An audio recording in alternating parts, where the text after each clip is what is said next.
بسم اللہ الرحمن الرحیم۔ جو اعمال میں دیتا چلا آیا تھا ایک ایک چھوٹے چھوٹے، آج کی ایک نماز وہ ہے مغفرت والدین، بہترین نماز ہے۔ یہ نماز وہ ہے کہ زندہ مردہ دونوں کے لیے پڑھی جا سکتی ہے، یہ نہیں کہ انتظار کریں کہ جب میرے والدین دنیا میں نہ ہو تب پڑھوں، نہیں، آپ ان کے زندگی میں بھی پڑھ سکتے ہیں۔ نماز مغفرت والدین، صرف 2 رکعت نماز، بڑی آسان نماز۔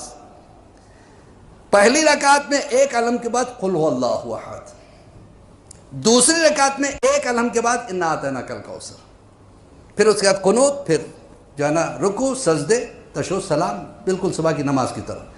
بس یہ اس میں صرف یہ ہوتا ہے کہ پہلی رکعت میں قل پڑھی جاتی ہے، دوسری رکعت میں علم کے بعد انا اعطینا پڑھی جاتی ہے۔ اس کا ثواب کیا ہے؟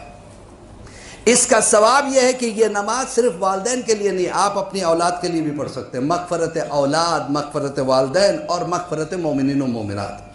جب مومنین و مومنات کہہ دیں گے تو جتنے مومنین و مومنات دنیا میں سب کو جائے گی، اور جو مردہ ہے ان تک جب جائے گی تو وہ کہیں گے پروردگار اس نے ہمارے لیے پڑھا ہے، ایسوں کو پیدا کر دے جو اس کے لیے پڑھا کریں۔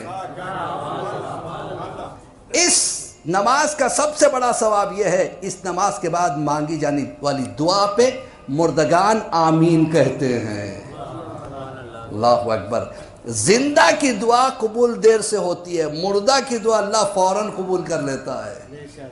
تو یہ 2 رکعت نماز مغفرت والدین، اس کو ضرور پڑھا کیجئے۔ اس سے انسان کی بلائیں دور ہوتی ہیں، انسان کی قسمت بدل جاتی ہے، انسان کو صحت ملتی ہے۔ اور ایک چیز، آج کل ہر ایک کا دشمن ہے، تھوڑا سا آدمی کوئی کامیاب ہونے لگا، تھوڑا سا نام ہونے لگا، 10 دشمن، طرح طرح کے الزام، طرح طرح کے، اس کو کام بھی کرنے نہیں دیتے۔ تو اذان محترم، ایسوں کی زبان بندی کے لیے مغفرت والدین کی نماز بہترین ہے۔ ایک صلوات پڑھے بر محمد و آل محمد۔